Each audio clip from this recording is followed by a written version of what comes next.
Student Alumni Association President this year. I'll be your moderator for today's office hours. Thank you all so much for joining us. First, I'd like to begin with a land acknowledgement. Queen's University is situated on the traditional Anishinaabe and Haudenosaunee territory. We are grateful to be able to live, learn, and play on these lands. I personally acknowledge that I live as an uninvited guest upon the traditional territories of the Haudenosaunee Confederacy and the Anishinaabe Nation. To acknowledge this land is to recognize its long and rich history, one that predates the establishment of European colonies, and to honor the Indigenous peoples who have lived and continue to live here. Their practices and spiritualities remain deeply connected to the land and its many communities.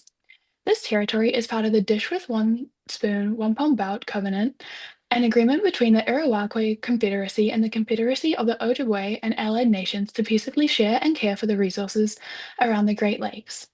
The Kingston Indigenous communities continue to reflect the area's Anishinaabeg and Haudenosaunee roots, with thriving Métis, First Nations, and Inuit communities from across Turtle Island present here today. We each have a responsibility to educate ourselves on the histories of the lands we reside on, to understand the ongoing impacts of colonialism, and to take meaningful action to support truth, reconciliation, and Indigenous sovereignty. Perfect. So now I'd like to introduce our lovely speaker for today's event. So please give a very warm welcome to Michelle Rowland.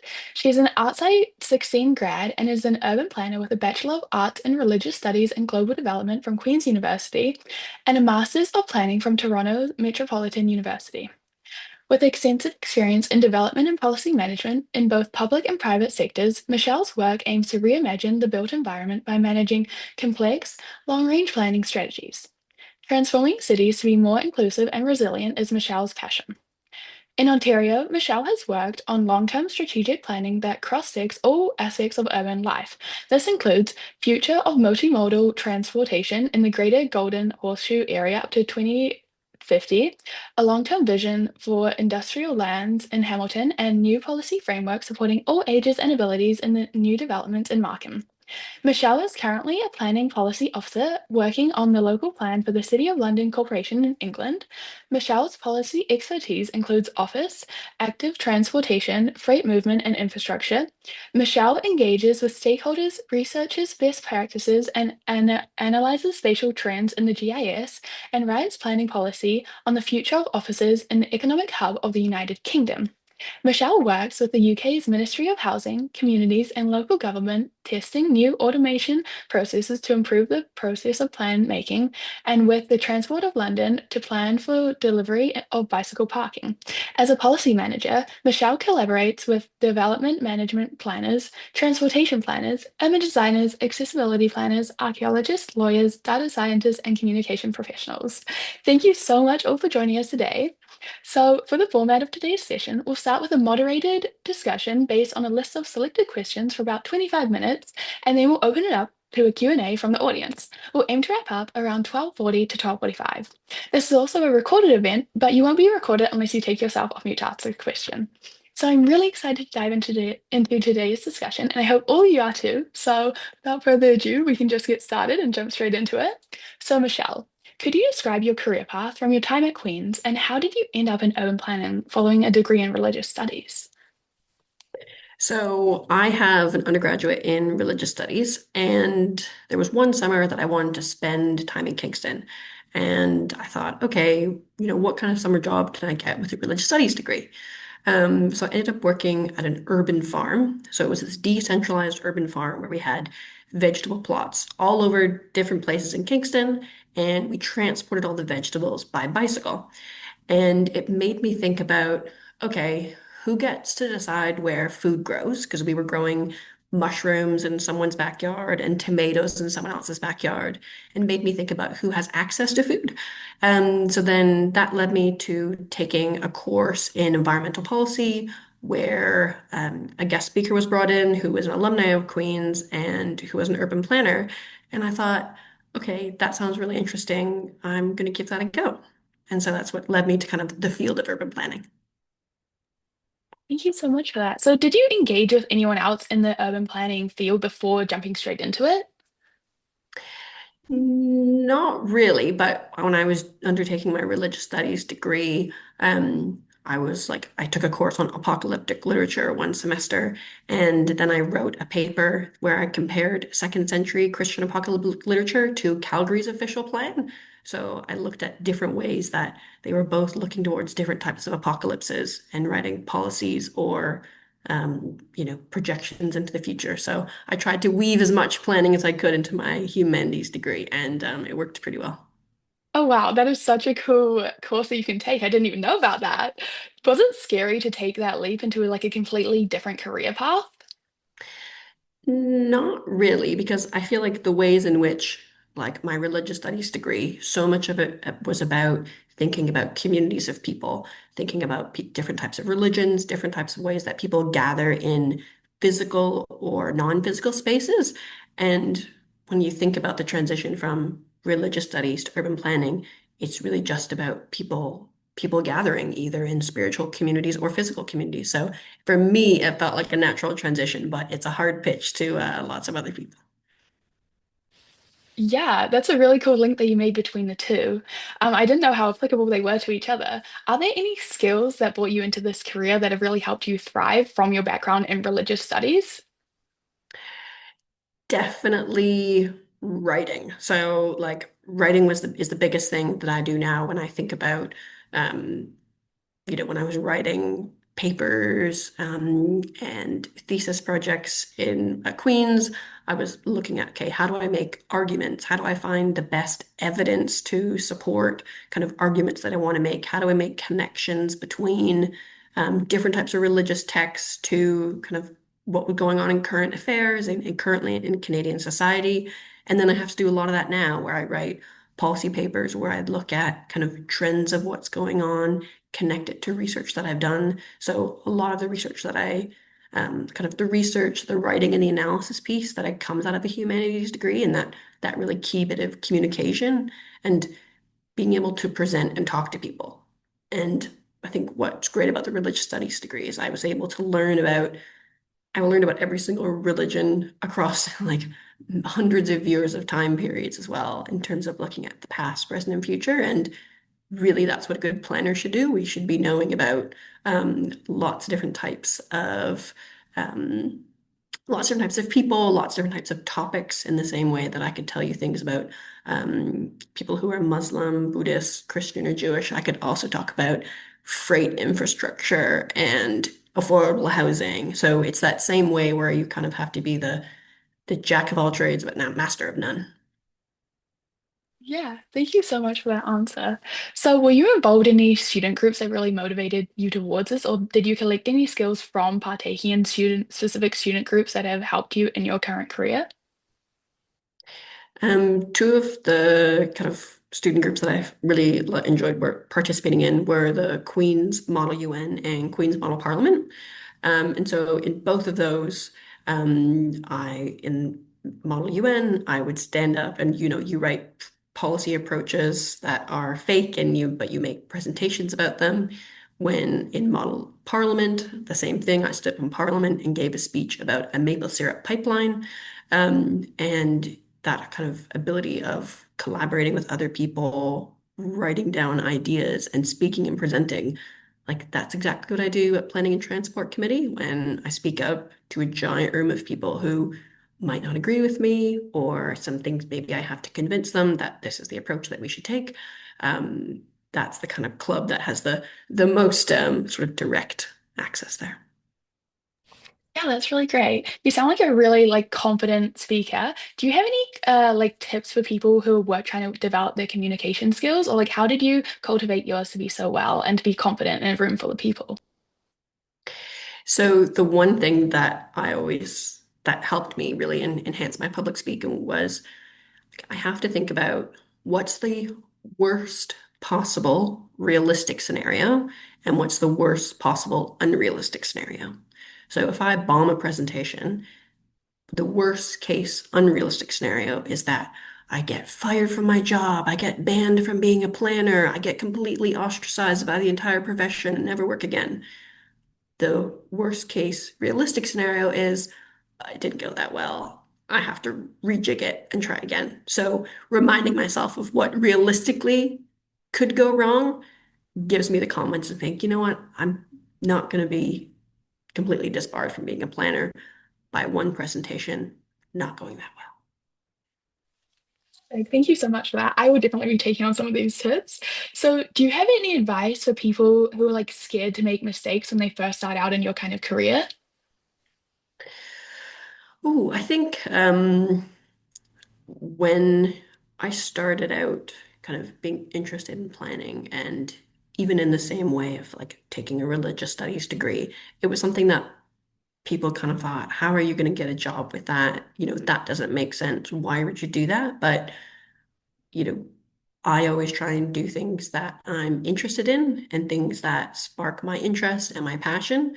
So, you know, it's like things that at the time maybe didn't make sense for me to do, like taking a religious studies degree, but then, the other week at work, someone's looking at integrating a multi-faith center into a new building, and I just kind of made a comment like, "Oh, make sure the um, uh, the prayer room faces east. So for people who are Muslim who want to pray towards the Kaaba, and they were, whoa, how do you know that? So I was like, oh yeah, okay, I do know these things. So, you know, nothing I think is necessarily, it might feel like a mistake or something strange at the time, but it's interesting how many years later things always kind of come back around and it ends up being a good learning experience. Yeah, thank you so much for that response. So now pivoting a bit to your career, you're currently involved in the long-term range planning for the City of London. Can you tell us about what your day looks like day to day? My day-to-day usually looks pretty different. So this year, um, so when you develop a local plan and policy documents, there's really set legal processes and timeframes that you have to go through. So like, so that which means that my job can range so much, but really ranges in like chunk and chunk and chunk. So earlier this year, I was on the stand for 2 weeks debating and protecting and defending policies that I've written, as well as evidence and papers that I've written against developers, landowners, and stakeholders. But then currently, I'm developing new planning guidance. So that means I had to complete, I did a big 30-page literature review where I looked at kind of all the different types of research. Um, I'm usually also talking to a lot of external stakeholders. And when kind of now that the our long range plan has been written, we're trying to think about, okay, how do we know if it's working or not? And this is the part for me where on a day-to-day basis, I work with people in so many different types of sectors as well. So I'm currently working with a data scientist, which if you had told me when I was in Religious Studies 101 that I would be working hand in hand with a data scientist, I don't think I would have believed you, but I'm working with a data scientist right now to undertake predictive modeling to understand what might be the balance of land uses in 5 or 10 years or 10 to 20 years. But then I'm also currently working with an economist to provide feedback on employment projections to think about, what sectors in London are growing and how is that going to impact people and their experiences. So it's very varied, but I do a lot of talking, listening, writing, and thinking, a lot of thinking. Yeah, that's a great response. Thank you so much. So your career obviously involves like a lot of collaboration with different stakeholders. So how do you work with so many different stakeholders and like accommodate to each different type of stakeholder? So the key with that really is thinking about how best to respond to each different type of stakeholder.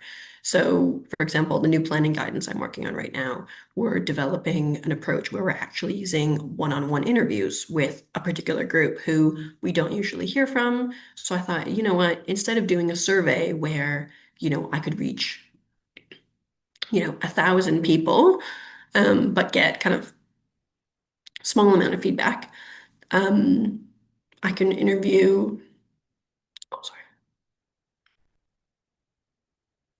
I could interview like 12 specific people and then get really detailed feedback that could inform my research. And then we've also undertaken, oh, sorry, we're also undertaking a roundtable. So speaking with different stakeholders, because also it's important sometimes for stakeholders to hear each other in addition to me hearing what they have to say. So I've got a stakeholder roundtable, I've got one-on-one interviews, And then also a call for evidence. So looking at putting it out there to saying to people, hey, what do you think I should know? What do you think I should do? So really using different types of communication methods to gather input from stakeholders is really important, I find. Yeah, that's really great. I like your piece, how you connect different stakeholders with each other to hear their own opinions. Um, so could you expand on some of the projects you've worked on during your career or like your top favorite ones? Oh yeah. One of the projects that I worked on that I found really fascinating. I don't know if anyone knows Markham in Ontario. It's a town just north of Toronto, and it's like one of the most diverse cities in Canada and has, also one of the highest proportion of residents who aren't born in Canada who live there. And when I was working on a project for Markham, City of Markham, where we looked at, they were thinking about, what's the future of Markham? How do they make sure to design their spaces and their places to be suitable for everyone from 0 to 100? So looking at cradle to grave. So I learned so much more about accessible design, all ages and ability design. When sometimes when you do research with stakeholders, you look at kind of technical expertise, but we actually had an expert panel of senior citizens. So we talked to senior citizens and thought, okay, what's your experience of buildings and spaces and how does that work in your community? And so we looked at, um, all different types of things but, something that might be good for a senior citizen who needs a mobility device, maybe they need a ramp and step-free access, also is useful for someone with a stroller. So they can also push the stroller up the ramp. So sometimes when you make an accommodation for one person, it can also help other people. So that was really fun. But one of the learnings from that as well was we had a public consultation event the day after a snowstorm. So the majority of the comments from that event were about snow shoveling. So we thought, okay, lesson learned.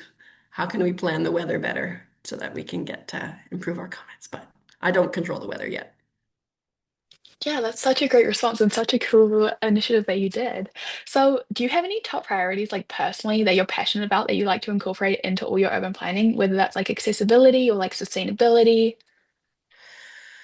Oh, definitely right now it's kind of, and I think for a long time as well, it's been that accessibility and inclusivity piece. And I think that even like stems from the foundations of having a degree in religious studies, where when I was in my degree, constantly thinking about different types of people from different cultural backgrounds, different religious backgrounds, and how all different types of people interact. And I think that's something that I still think about now. And we think about inclusive design and accessibility. Um, so the one-on-one interviews I'm undertaking, I'm making sure that the interviews I'm doing are representative. And I have a representative sample of people who are in the city.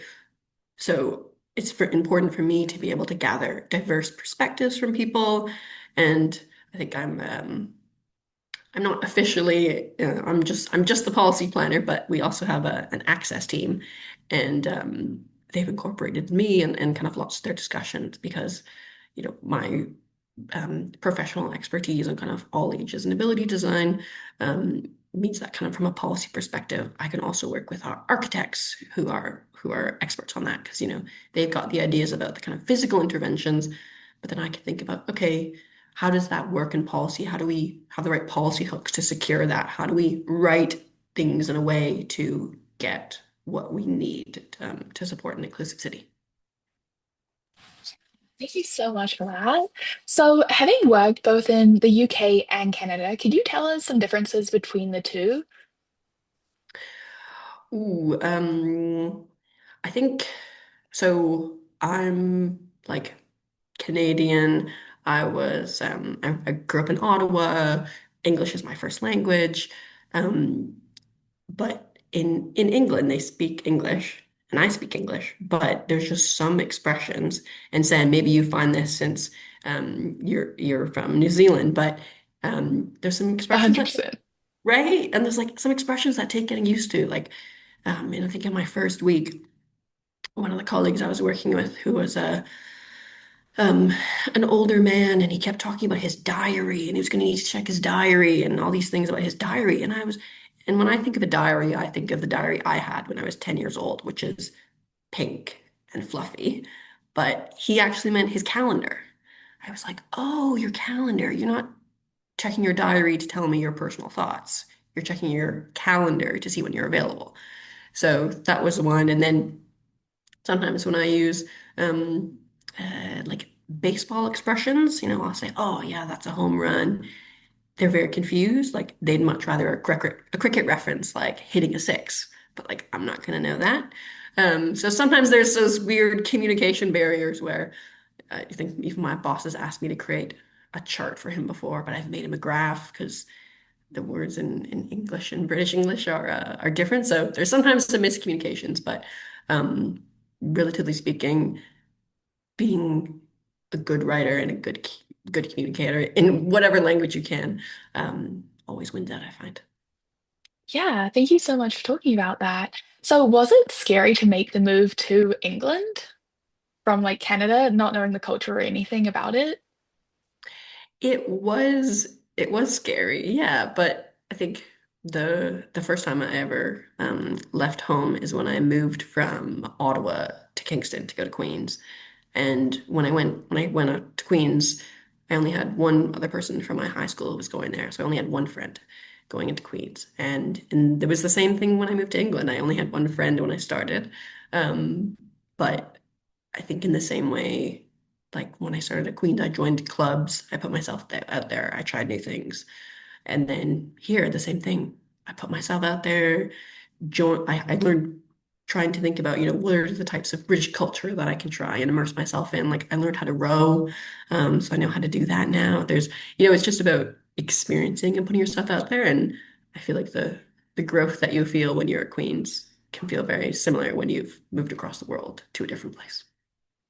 Yeah, that's really great. So, do you have any tips for people looking to move overseas and how to overcome this like fear of the unknown? Yeah, I guess I feel like there's also unknown everywhere. Even for me, going from Kingston and moving to Toronto after undergrad, that was scary. So like I feel like I just keep leveling up in levels of scariness, and maybe next is I'm gonna move to the moon. I don't know.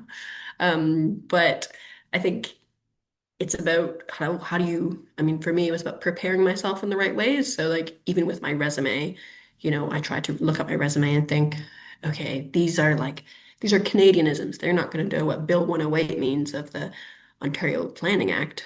How do I make sure I set myself up? And I think sometimes the exciting part is the unknown as well, not knowing what's going to happen. And also in kind of what I was saying earlier, like worst case scenario, what's going to happen versus the realistic worst case scenario. Yeah, I also found that coming from like New Zealand to Canada, like the unknown is kind of exciting in some aspects. Yeah. Yeah. Okay, so perfect. Pivoting back to your career a little bit, can you tell us about what you think the future of urban planning looks like? Like, what can you share about the directional goals you have for the City of London? The City of London is a really exciting place, I find, to be a planner. So this is one of the top, if not the top, global financial centers in the world, where there's a worker population of 678,000 workers. So the daytime population of the City of London is 5 times the size of Kingston's residents. Yeah, for like bit of a scale comparison there.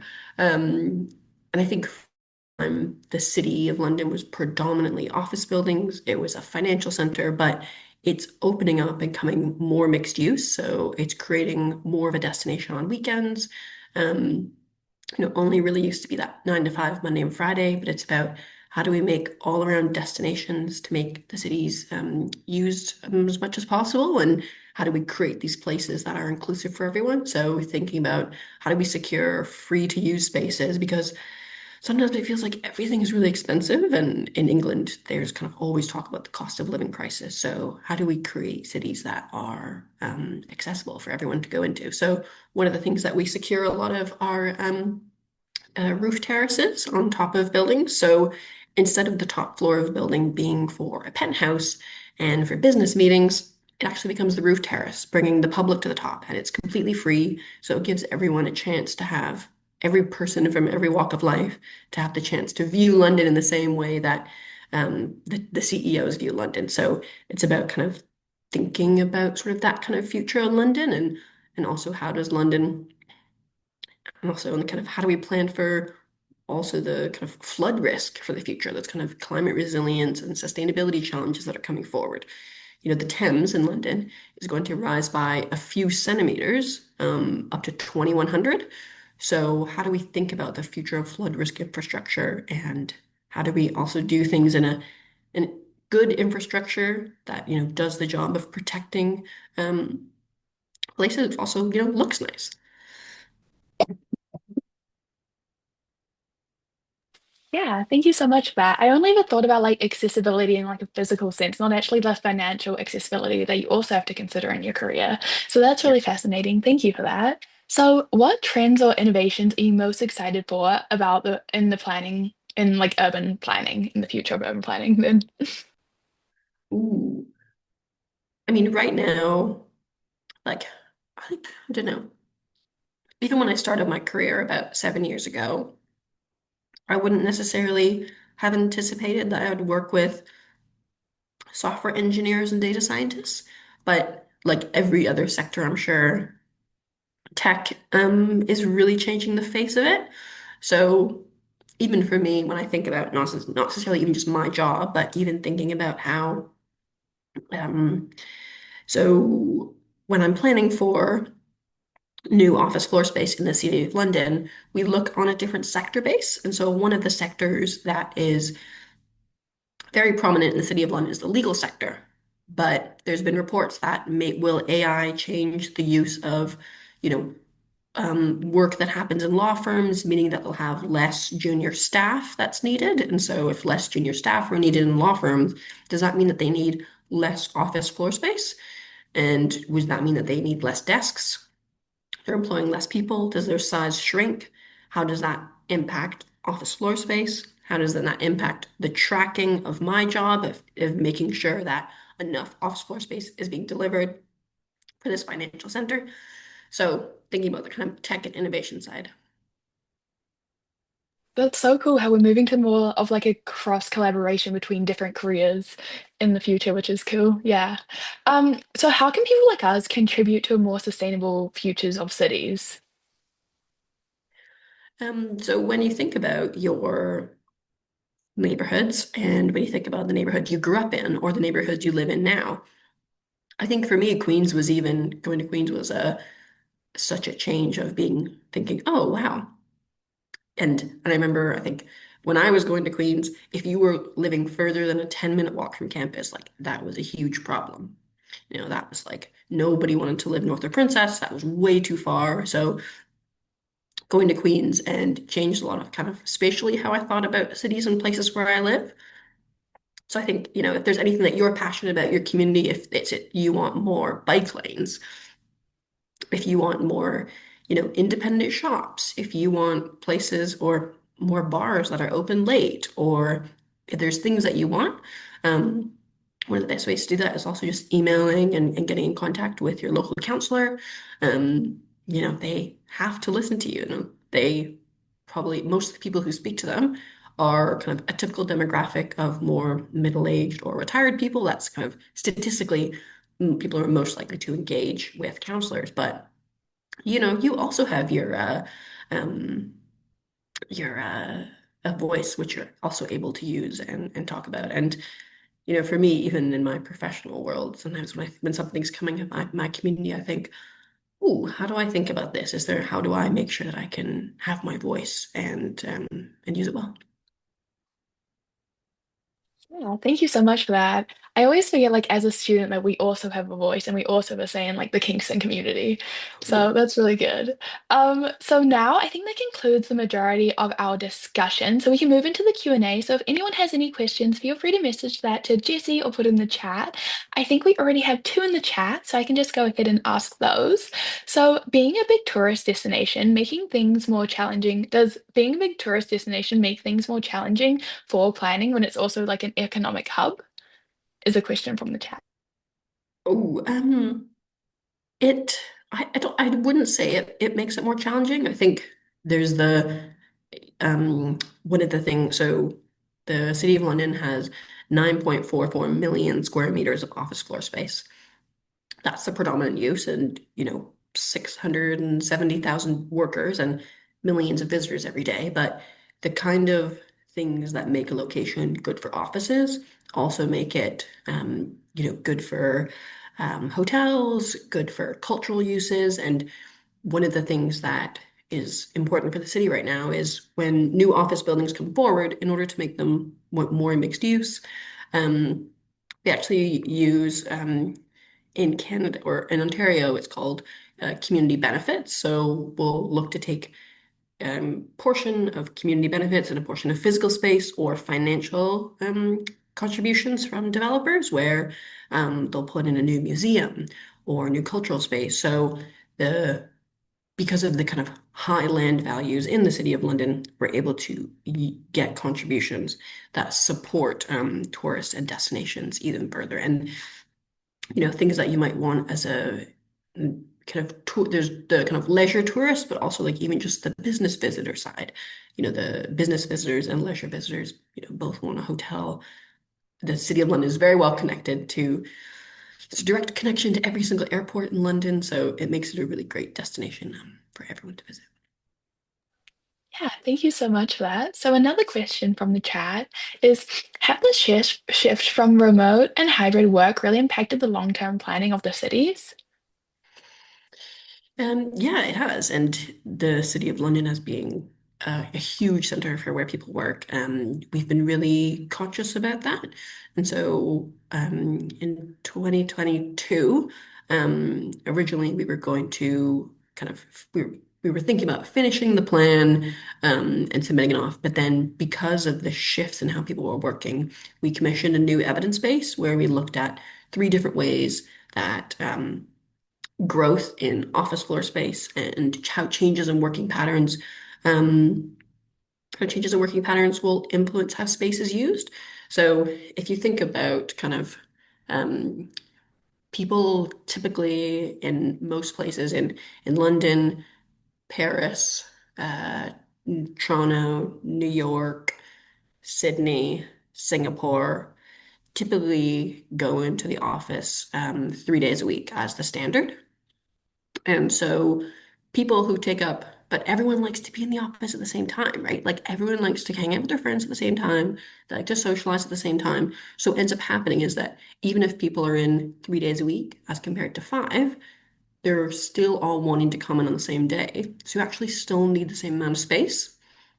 And at the same time that we've seen the kind of change in that working pattern, also when people come to work, they want more meeting rooms. They're coming to the office for the purpose of collaboration, for the purpose of socializing and collaborating and meeting people in that kind of informal conversations as well. So what that means is we didn't see kind of a large decrease in the amount of office space that was still needed. Um, but we're still looking kind of this is also part of why I'm working with a data scientist to figure out, how do we come up with a technological way to track how much office space is coming forward and kind of how that's meeting people's demands. And a lot of the office space that's coming forward is being designed to the kind of current and future trends of what people are looking for when they occupy space in the city. So would this mean that there is like an increase in collaboration spaces, like an increase in like meeting spaces for the current offices and design? Oh, definitely, definitely. Yeah, Mhm. that's like everything. I mean, that anyway, even we've reorganized like our office floor to make another meeting space because we just found that, if you can be in person, you want to be in person so you can talk to people. The kind of few years of online meetings, you just think, actually, it's much easier if I can talk to you for 2 minutes rather than sending 10 emails. So true. I'm much for like in-person collaboration instead of like sending so many different emails. Okay, so perfect. Another question in the chat is one of the audience members would love to know more a bit about how you, as a policy writer, work closely with the technical people like the software engineers and data scientists. Can you talk about a bit more of the team's role in the projects, for example? Yeah, so so the data scientists that I work most closely with here, they're not an expert in planning. They're an expert in data science. So one of the data sets that we use a lot of is footfall data. So data from cell phones, which gets anonymized and then pings to different locations. We use that to understand kind of people's movement patterns. Um, but for him as the data scientist, look at the data set, he could create 100 different variations of analysis, right? But as the policy writer, as the person who's going to be kind of presenting the information and taking it out there, it's for me to say, okay, this is the theme of the policy. This is how it should be best positioned. Oh, actually, I'm not interested in, um, footfall data on Monday. I'm more interested on Tuesday, Wednesday, Thursday. And it's about me working with the data scientist to figure out kind of what's the best approach of how to do the analysis. Um, and so yeah, it's really fascinating when I get to work with these people where like all have an idea, but I don't know how to make it happen. So like I read an article once that said that everybody wants to be within a 5-minute walk from a rail or tube to their office. And so I said to our data guy, Paul, can you figure this out? Like, how will I know that? Can you help me? And so then he developed the answer, and we worked together on the methodology to figure out, because also part of my job is being able to sometimes I have to defend my methodology. So I have to show that things that I've decided are evidenced. So let's say, okay, well, here's what we think we should do, Michelle. Does this make sense? Does this fit with approaches? So we'll work together on that way to kind of workshop an evidenced methodology and then come up with a great approach. Yeah, thank you so much for that. I didn't know how much collaboration was actually involved in urban planning, especially with so many different stakeholders. That's like really interesting. Yeah. Mhm. Okay, so the next question is, so with an increased homelessness in urban centers, how does city planning take this into account? Um, Yeah, different. So London is separated into 32 different boroughs. Sort of like if you picture Toronto pre-amalgamation. So the city of London that I work for is a small square mile actually. But so everyone has different approaches to how they do things. So um, in for homelessness, it's this is where n- planning and the things that planning can control are going to be things that are based on change. So planning looks at how things change. So planning looks at planning at like how a land might change, how a development might change. There's not that much in the kind of if I think about kind of all of my skills and all of my things in the toolbox, things like homelessness actually aren't in the planning department. That's in the housing team, and but I work with the housing team to understand kind of what are the drivers for homelessness and what their solutions are. So I still get to work closely with those folks on the kind of infrastructure side and thinking about that. Um, but yeah, it's actually not a kind of capital P planning task. So I'm sorry I can't give you more better answer. No, thank you so much. And I think that's all the time that we have questions for. But thank you so much for taking the time to speak with us today. I'm sure everyone who attended can take away some valuable insights about like urban planning and the amount of collaboration that you have to do and how it looks so different day to day. I know I definitely will. So for anyone in the audience who's interested in becoming more connected, feel free to follow us at Queen's Student Alumni to stay updated on our upcoming events and initiatives. We're also running another office hours session, the Evolving Black Experience at Queen's, which will be held on Thursday, November 20th from 12 to 1 p.m. And it features the members from the Queen's Black Alumni Chapter who will be discussing how the Black alumni experience or the Black student alumni experience at Queen's has evolved over time.